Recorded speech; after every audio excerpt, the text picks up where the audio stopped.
अस्सलाम वालेकुम नाज़रीन, डॉक्टर दानिश रियल फोकस के साथ हाजिर है। आप देख रहे होंगे कि किस तरीके से इस वक्त सुप्रीम कोर्ट में जजेस की बहुत बड़ी ग्रुपिंग हो चुकी है। देखिए, ग्रुपिंग तो पहले भी थी, लेकिन बड़ी खामोश ग्रुपिंग थी। मसलन जो भी अहम तरीन बेंच बनता था आइनी मामलात में, सियासी मामलात में, इंतज़ामी मामलात में या फंडामेंटल राइट्स या बेसिक हुकूक के मामले में, उस सुप्रीम कोर्ट में जो केस जाता था उसमें जो बेंच बनता था, उस बेंच में जस्टिस काजी फाइज ईसा और जस्टिस तारिक मसूद अक्सर नहीं होते थे, बल्कि मंदोखेल भी नहीं होते थे, याहिया साहब भी नहीं होते थे और मंसूर साहब भी नहीं होते थे। बेंच में अक्सर देखने में आया है कि चीफ जस्टिस, मौजूद चीफ जस्टिस साहब होते थे, एजाजुल हसन साहब होते थे, मुनीब अख्तर या मुज़ाहिर नकवी। ये चार के दरमियान कोई बेइंतहा केसेस जो भी आए हैं, मैंने कैलकुलेट नहीं किया है, लोग 70 केसेस कहते हैं, कोई 40-45 केस कहता है कि अहम तरीन केसेस आए हैं, लेकिन उसमें यही है। और अगर कभी मंदोखेल या याहिया साहब को शामिल किया जाता तब भी ये तीन का अक्सरियती जो इनका अपना ग्रुप है वो एग्जिस्ट करता था। तो ये कभी जस्टिस काजी फाइज ईसा ने या तारिक मसूद की तरफ से कोई ऐसी बयानबाजी नहीं आई जिससे ये अंदाज़ा हो कि जनाब अलल ऐलान सुप्रीम कोर्ट में ग्रुपिंग है। लेकिन ये 9 रुकनी बेंच के जब टूटा है तो अब ये सरेआम बात आ गई है कि सुप्रीम कोर्ट में ग्रुपिंग है और उस ग्रुपिंग के तहत एक ख़ास ग्रुप को सुप्रीम कोर्ट में, हालांकि 14-15 जजेस हैं, उनको शामिल नहीं किया जाता, फुल कोर्ट नहीं बनाया जाता। सारे फैसले आइनी, इंतज़ामी, अहम तरीन सियासी फैसले 4 के ये जो लोग हैं ये करते हैं। और ये क्योंकि इख्तियार चीफ जस्टिस के पास है कि वो बेंच कॉन्स्टिट्यूट करे तो वो करते हैं वो, और उसमें यही लोग हैं। तो वो जो चीज़ें थी अब वो आम पब्लिक तक भी आ गई। 22 करोड़ आवाम भी ये सवाल उठा रहे हैं कि भाई काजी फाइज ईसा का क्या कसूर है, तारिक मसूद का क्या कसूर है, इसी तरह और जजेस का क्या कसूर है। और अभी हालिया 9 बेंच जो टूटा है उसमें मैं जस्टिस याहिया का रिमार्क्स पढ़ रहा था कि मेरे इन रिमार्क्स के बाद, क्योंकि उन्होंने तो फैसला दे दिया है कि इलेक्शन कमीशन की ये जो एप्लीकेशंस हैं, ये जो आई हैं जिसके ऊपर एक्शन हो रहा है, या ये केस जो टेकअप किया गया है आपके पीटीआई के वकील के ज़रिए और 2 जजेस जस्टिस एजाजुल हसन और जस्टिस मुनीब के रेफरेंस से या मज़ाहिर के रेफरेंस से सो मोटो नोटिस लिया गया है, ये इसकी ज़रूरत नहीं थी, सब गलत है। और ऑलरेडी हाई कोर्ट में, दोनों हाई कोर्ट्स में, पेशावर हाई कोर्ट और लाहौर हाई कोर्ट, क्योंकि इंट्रा कोर्ट लाहौर में जिसका नोटिस जारी हो चुका है, इसी तरह सेम केसेस में, और पेशावर हाई कोर्ट ने भी कर दिया है। तो 2 हाई कोर्ट्स में अगर केस हैं तो सुप्रीम कोर्ट सो मोटो नोटिस नहीं करती है। मैं नहीं कह रहा हूँ, सुप्रीम कोर्ट के जजेस कह रहे हैं। सुप्रीम कोर्ट के जज कहते हैं कि इतने अहम नौइयत का मामला फुल कोर्ट में उठाया जाए, फुल कोर्ट नहीं बनता है। फिर जो बेंच टूटी है उसमें मंदोखेल हैं, आपके याहिया साहब हैं, अतर मिल्ला है, मंसूर, 4 जजेस के बड़े नोट्स हैं और बड़े सख्त नोट हैं। और उनका लुब्बे लुबाब ये है कि ये वाज़े हो गया है कि वो ये समझते हैं, बल्कि किसी ने, उनमें से किसी ने कहा कि 2 सीनियर जजेस को शामिल नहीं किया जाता, सीनियर जजेस को शामिल नहीं कहते हैं।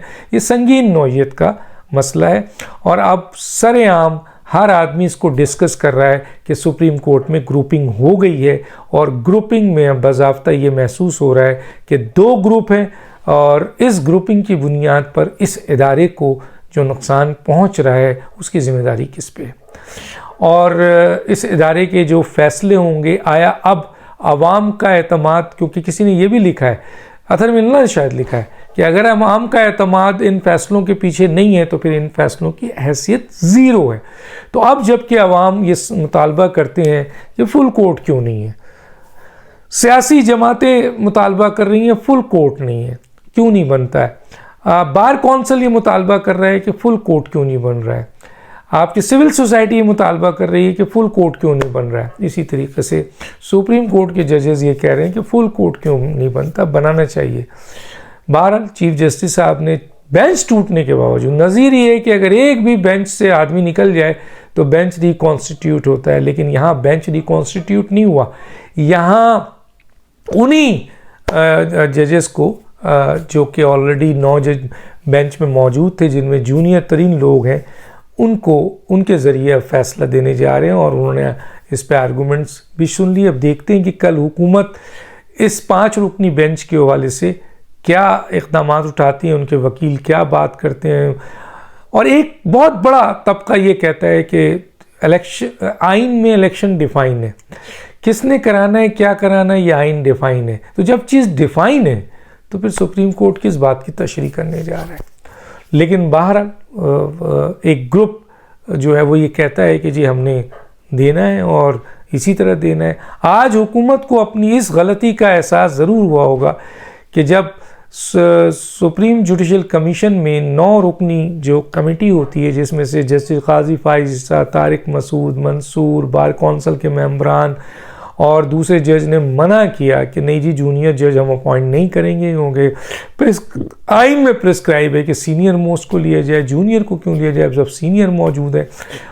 तो फिर वहाँ पर मौजूदा हुकूमत ने डंडी मारी और उन्होंने वो वज़न अपना 2 वोट का चीफ जस्टिस के उसमें डाल दिया। आज वही जजेस जो जूनियर जजेस हैं वो इस बेंच में का हिस्सा बने बैठे हैं और बज़ाहिर ये लग रहा है कि जनाब ये हुकूमत ने अपने पाँव पे बहुत बड़ी कुल्हाड़ी मारी थी, जो कि अब सामने आ गई। अब हुकूमत के बहुत सारे लोग ये बात कह रहे हैं कि हमसे बहुत बड़ी गलती हुई है, लेकिन जब गलती हो गई तो अब उसका खुमियाजा तो भुगतना पड़ेगा। देखते हैं आगे क्या होता है। अब जो इम्पोर्टेंट बात है वो ये है कि ये बात बिल्कुल वाज़े हो गई है कि चाहे सिविल सोसाइटी हो, बार कौंसल्स हो, मीडिया हो, आम पाकिस्तानी हो, पॉलिटिशियंस हो, खुद सुप्रीम कोर्ट के जजेस हैं, वो ये कह रहे हैं कि ये क्या है कि सीनियर मोस्ट जज को नहीं शामिल करना संगीन गलती है। वो ये कह रहे हैं कि फुल कोर्ट नहीं करना संगीन गलती कर। वो ये कह रहे हैं कि जी सुप्रीम कोर्ट को कोई ज़रूरत नहीं है कि वो पेंडिंग एक ऑलरेडी केस हाई कोर्ट्स में है तो उसको सुना जाए। वो ये कह रहे हैं चीफ जी कि जनाब आली के इन दरख्वास्तों को सुप्रीम कोर्ट को रद्द करना चाहिए। वो ये कह रहे हैं कि इस तरह के आपके चीज़ें जो होंगी इस तरह की, उससे अवाम में सही तासुर नहीं जाएगा। वो ये कह रहे हैं बहुत सारे। अच्छा, याहिया साहब ने तो यहाँ तक कहा कि मुझे इस अख्तलाफी नोट के बाद चीफ जस्टिस साहब रखते हैं नहीं रखते। इससे यह अंदाज़ा होता है कि उन्होंने खुद अपने आप को इस बेंच से अलग नहीं किया है। तासुर ये दिया गया कि उन 2 जजेस ने भी अलग किया, जस्टिस मज़ाहिर नकवी और एजाजुल हसन ने, और जस्टिस अतहर मिनुल्लाह और जस्टिस याहिया ने भी अलग किया है। लेकिन याहिया साहब का ये नोट बताता है कि उन्होंने डिस्क्रिशन छोड़ा चीफ जस्टिस पे, और जब उनको इस बेंच का हिस्सा नहीं बनाया तो वाज़ेह हुआ कि चीफ जस्टिस साहब ने उनको निकाल दिया, हटा दिया। और बाहर तासुर ये दिया जा रहा है कि जनाब वो खुद गए, तो खुद नहीं गए, ये इन्हें भेजा गया है। अब देखते हैं कि सबसे इम्पॉर्टेंट बात है कि इस अहम तरीन नौइयत के केस में, जिसमें कहा यह जा रहा है कि ये इख्तियार सुप्रीम कोर्ट के पास नहीं था और उसकी वजूहात भी बताई गई है और जजेस की तरफ से बचाई गई है, बाज़ाब्ता ग्रुपिंग हो गई है इसमें, उसके बावजूद चीफ जस्टिस साहब इन 5 लोगों के साथ केस सुन रहे हैं। और अगर फैसला आएगा तो क्या सिविल सोसाइटी, बार कौंसल्स, वकला, तालिब इल्म, उनके अवाम, सियासी जमातें मानेंगी? बहुत बड़ा क्वेश्चन है जो बज़ाहिर लगता है नहीं मानेंगी। तो आज सुप्रीम कोर्ट जो है में इस तरह की सूरत हाल है कि एक वाज़े ग्रुप बन चुका है और वो ग्रुप में ये बताया जा रहा है, और चीफ जस्टिस के पास इख्तियार है, चीफ जस्टिस के पास सुमोटो का इख्तियार है और बेंच बनाने का इख्तियार है, और ये बड़ा इख्तियार है। तो किसी ने आज मेरे प्रोग्राम में ये भी कहा कि बार कौंसिल को, पार्लियामेंट को, हुकूमत को चाहिए कि वो इस बात पे कहीं ना कहीं काम हो कि ये रूल्स ख़त्म किया जाए कि जो 184(3) का इख्तियार मुकम्मल तौर पर ताकत के तौर पर दे दिया गया एक शख्स को, और इसी तरह सो मोटो नोटिस का, इसी तरीके से आपके बेंच बनाने का, जो कि इंडिया से कंपेयर किया जाता है कि वहाँ ऐसा नहीं है।